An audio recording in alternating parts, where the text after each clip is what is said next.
Today, I want to talk about the one thing that's making the biggest impact during the COVID-19 pandemic.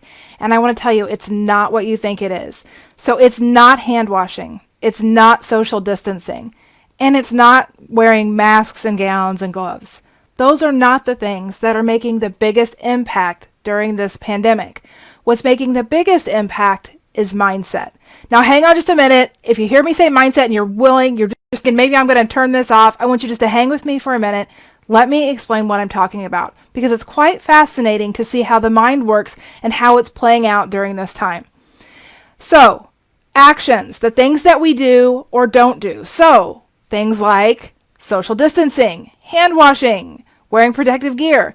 Those actions are all driven and all a reflection of what we're thinking about.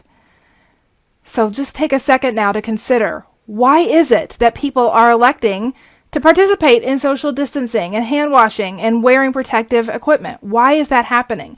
It all comes back to what they're believing. And we can really see this play out as the recommendations for social distancing and isolation and all that have changed over the last few weeks. It all started out with just a recommendation, right?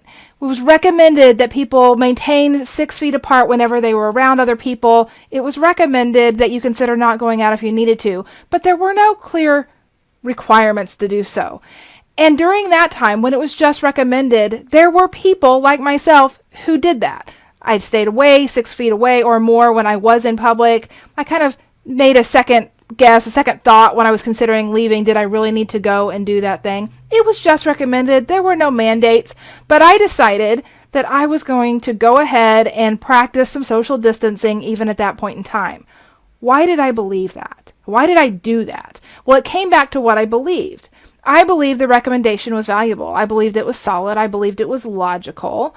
And because I had that belief, I felt responsible. So I had an emotion of responsibility, and that's what drove me to decide to practice social distancing and to kind of make sure that if I needed to leave and go do something, I did everything at once, and I wasn't making like multiple trips out and all that. Nothing was mandated, it was just recommended, but my feeling of responsibility, because I believe the recommendation made sense, that's why I decided to do that. As time has gone on, now we've been directed to practice social distancing. We've been directed, many of us, myself included, to do shelter at home kind of situations. Go out only for essential critical things, otherwise stay your butt home. That is the directive. Now this has been communicated by people in leadership positions.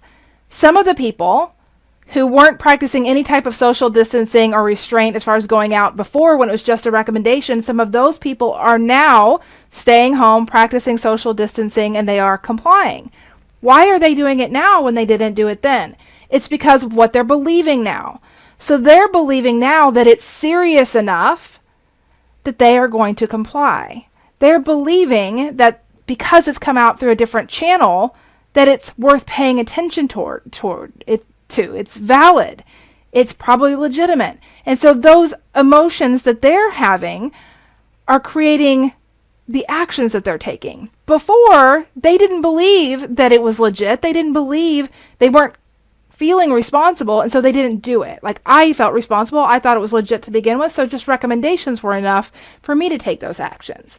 Wasn't enough for everybody, obviously, right? So then when it became directives, then all of a sudden, more people are doing it. Not everybody. We're going to get to them in just a minute. Not everybody for sure.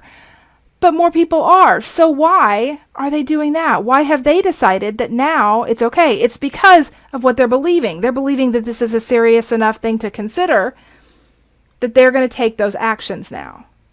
So before, where I had responsibility, they're feeling obligated. So the emotion that's coming up now for a lot of people who hear the directive is obligation. They're feeling obligated to stay home and to practice social distancing because the message was portrayed in a different way that landed differently for them. They had different thoughts about it, and so they're taking different actions. Now, we still obviously have people who are not practicing social distancing and who are not staying at home and doing all of that. There's also been, more recently, another layer of communication. So this next layer of communication in some places is that if you go against our directive to stay home and you're gathering in groups and all of that, then you may be fined. All right, so now that layer has gotten the attention of more people. People who were still disregarding the directive, still getting together, now are making decisions to stay home. What's changed? What's changed for them is their belief. It's what they're thinking. Now they're thinking, if I go out, I might get fined. So in their case, an emotion of risk is high enough that they've decided to stay home. Risk is driving them to stay home. That emotion of risk is driving them to stay home, to pay attention to social distancing. That risk is coming from the threat, if you will, of a fine. I might get fined, so that's the thought. I might get fined if I don't stay home, therefore I'm going to stay home. In all three cases, the goal was to stay home, right? But for some people, the simple recommendation was enough. For other people, they needed to have it more official, a directive. For other people, they need the risk of a consequence. And some people, none of that's going to matter at all. And so the reason that it doesn't matter for them is because whatever they are thinking and whatever they are believing isn't creating emotion that's driving the action of staying home and social distancing. I think this is really important to understand because it is just a reflection of everything that we do all the time. So everything that every action we take, every inaction as well as our clients and the other people that we encounter in the world, so our clients, our family members, our bosses, all of that, any actions taken, so we're talking about words spoken and things that people do or don't say or don't do, all of that is always just driven by emotion, every single time. Emotion only comes from one place, which is what we're thinking about. So if we want people to do different things, or if we are judging them based on what they're doing and saying, in order to gain more perspective, we just need to consider what might they be thinking. Now, the other part of this is we have very little ability to change what people are thinking. We can't get inside their head, but their thoughts can be altered with information that's given, right? So as people consume information, they're going to think different thoughts. Now, for many of us, especially when we're in the medical field and we understand like the gravity of the situation with the pandemic, and we're also learners, we believe that if people just knew more, they would make different choices. But what I want you to recognize is that people who do know more are still making choices that you and I wouldn't make. That makes us angry. And what I want you to see is that you're not angry because of the choices that they're making. You're angry because of what you believe about their choices. What the other people are saying and doing right now, that does not create emotion in you. It's what you believe about it. It's what you think about it that creates the emotion. That's how neuroscience works. Emotion only comes from the thoughts in our mind, the sentences that run there. It doesn't come at all from the actions and the words of the people around us. This is so critical right now because right now we have an endless stream of commentary over this pandemic. Everybody's got an opinion about it, right? Most of them are putting it on Facebook, quite honestly. And then in addition to that, you have the news.